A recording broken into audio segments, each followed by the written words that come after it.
Madame, monsieur, bonsoir et merci d'être avec nous. Je vous souhaite la bienvenue au journal municipal et législatif 2013 au Cameroun. On n'en finit pas avec des tensions au sein du Rassemblement démocratique du peuple camerounais. Après la publication des listes de candidats par Elections Cameroun, le malaise reste perceptible dans la base du parti au pouvoir.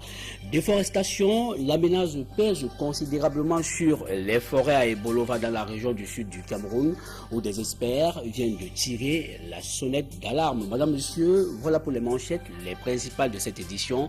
Je vous retrouve dans un très court instant pour les détails.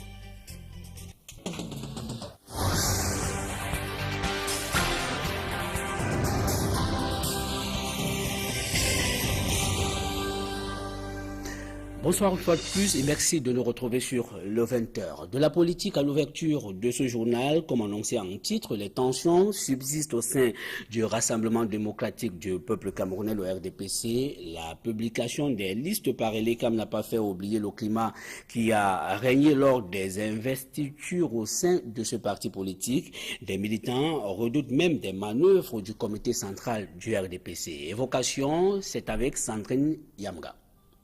Comme pendant les investitures, les remous continuent au sein du RDPC, même après la publication des listes par Elecam. Sous cap, des militants du Parti de la Flamme soupçonnent des tripatouillages des listes au niveau du comité central ou pendant les dépôts de dossiers de candidature à Élections Cameroun. Cas d'école, soulignent certains, pour les élections municipales dans la circonscription électorale de Douala 2e, la liste validée par la commission régionale d'investiture et envoyée au comité central n'est pas la même publiée par Elecam. Puis, certains militants qui figuraient au 28e rang, par exemple, se sont retrouvés au 3e rang et inversement, avec en plus des doublons de part et d'autre. C'est la situation similaire observée à Douala 4e, où en dehors de la tête de liste, des noms ont été supprimés et d'autres parachutés. Ailleurs, dans la commune de Douala 5e, des militants du RDPC confient avoir été écartés des premiers rangs du fait, clament-ils, de leur posture adoptée dans le parti après le scrutin. Et toujours au sujet du double scrutin annoncé pour le 30 septembre de cette année, notons que c'est la grande fièvre des recours au sein des formations politiques dont les listes ont été rejetées par Elections Cameroun, l'organe chargé de gérer les élections au pays. À l'UNDP, on rassure que les requêtes vont être déposées avant demain, alors qu'au SDF et à l'UDC, on s'active encore à les apprêter. Yannick Mbazoua. Quelques heures après la publication des listes des candidatures par Elecam, les partis politiques dont les listes ont été rejetées affûtent déjà leurs armes.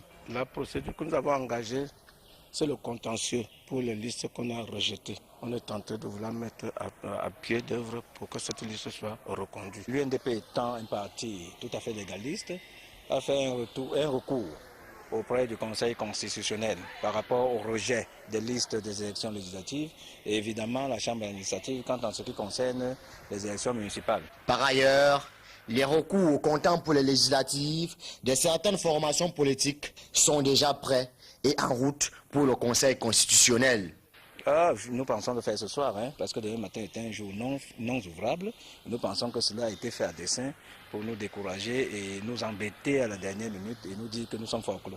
Concernant les recours comptant pour les élections municipales, ils seront déposés à la Chambre administrative de la Cour suprême dans les prochains jours. Bon, concernant le recours pour les élections municipales, on en a pour 5 jours.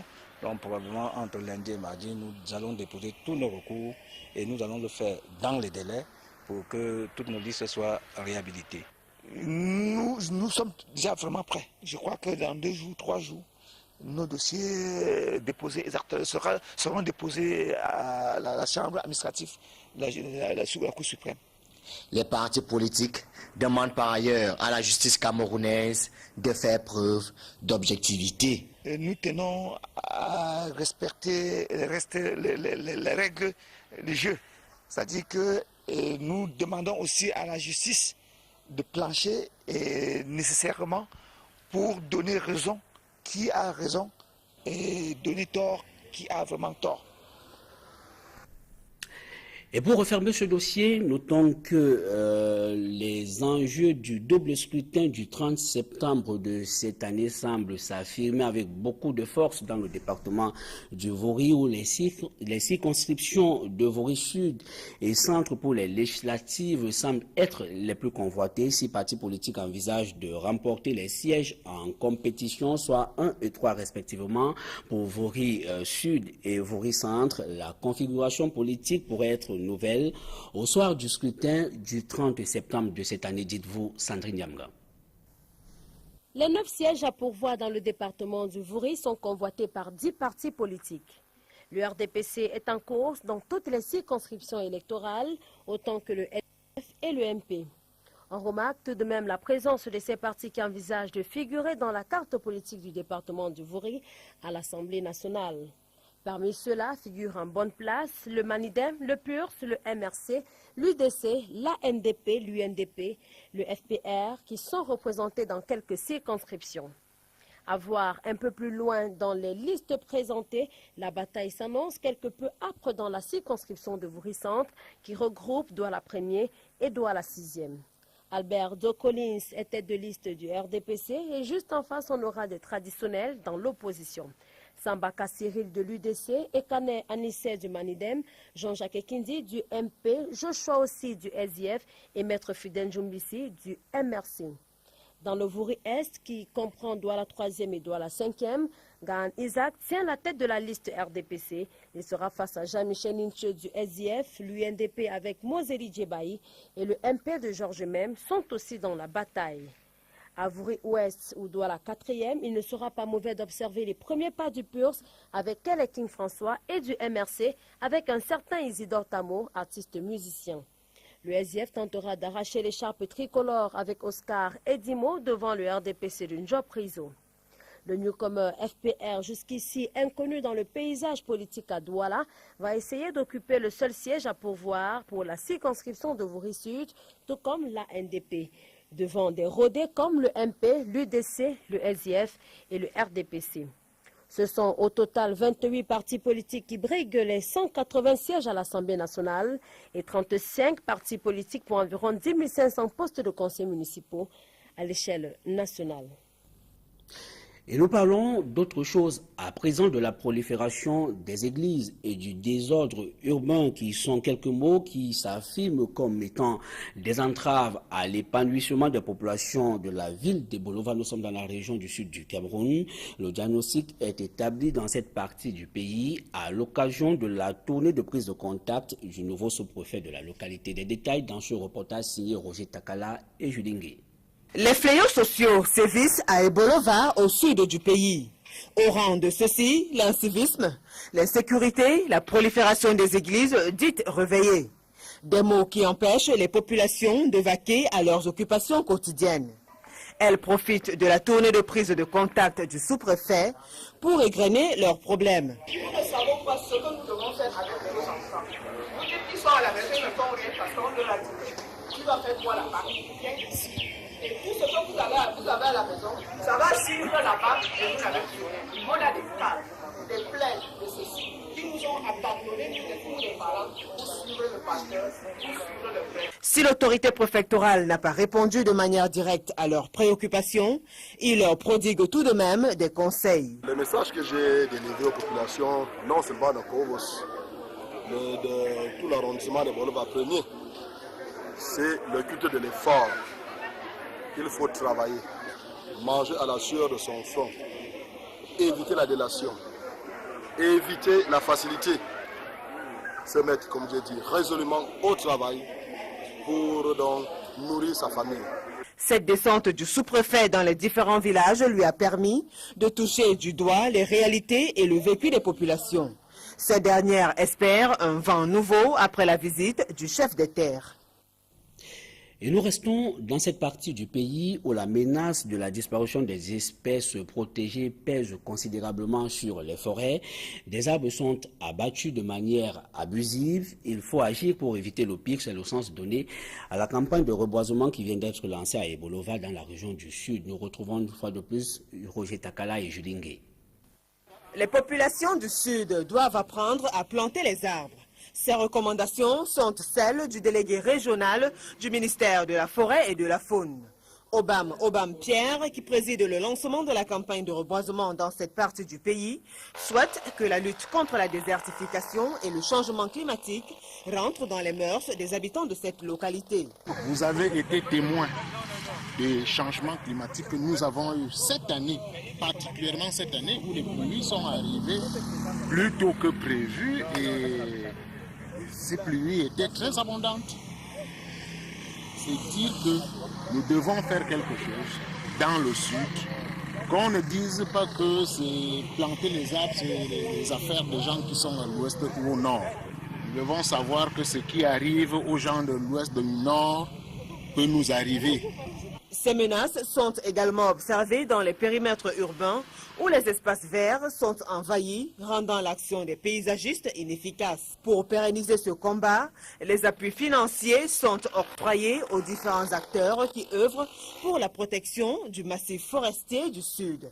Moi, je plantais déjà, avant le coup de main d'aujourd'hui, dans vos propres moyens. Deuxièmement, c'est que je m'étais toujours plaint d'être parfaitement sinistré du fait du déboisement qui s'effectue dans mon canton. Le suivi-évaluation sera effectué en octobre par une équipe conjointe des services centraux du ministère de la Forêt et de la Faune. Cette campagne régionale de reboisement 2013 à Ebolova est placée sous le thème « Planter un arbre, c'est contribuer à la lutte contre les changements climatiques ».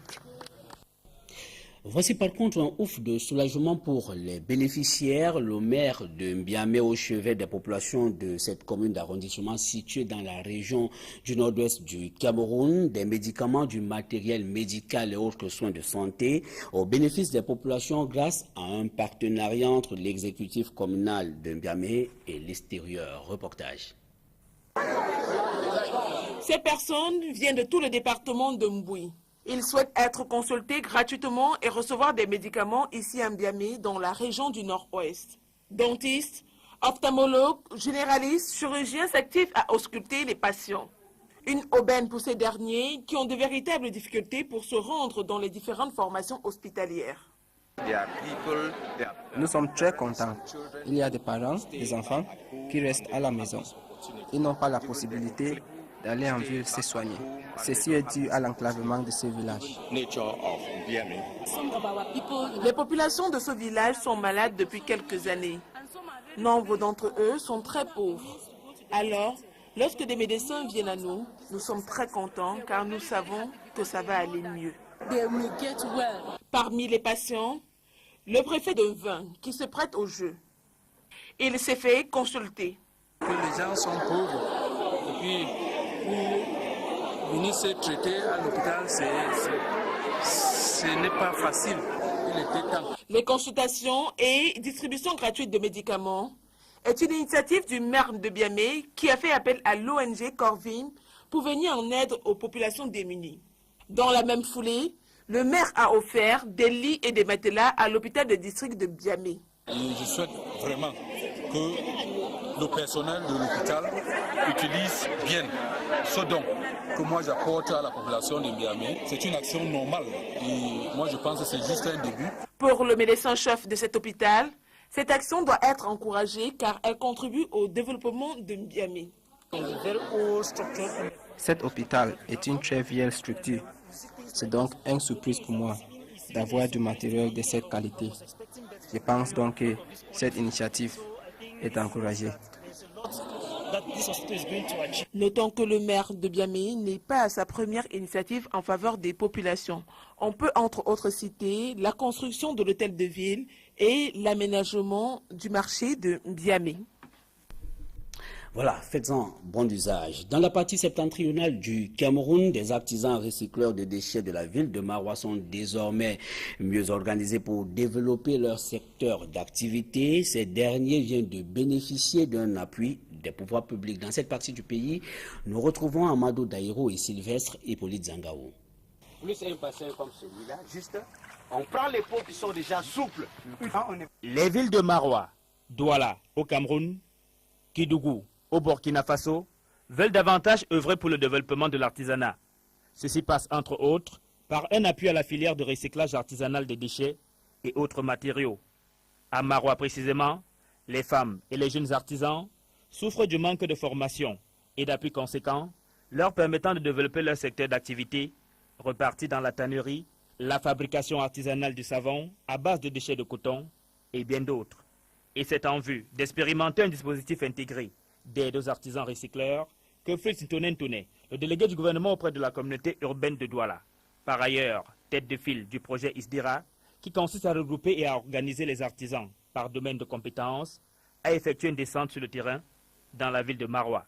3 villes africaines ont bénéficié d'un financement de 1,4 milliard de francs CFA pour l'accompagnement et l'organisation des métiers des recycleurs des déchets, des recycleurs artisans. Les fonds sont domiciliés dans les comptes de la communauté urbaine de Douala. Nous venons donc de terminer la première phase qui est la phase d'identification de tous les aspects qu'il y a lieu de maîtriser pour une bonne organisation du métier d'artisan recycleur. La communauté urbaine de Maroua s'engage pour sa part à assurer un bon suivi sur le plan local. L'objectif étant de faire des artisans recycleurs de cette partie du Cameroun de vrais acteurs pour le développement économique du pays.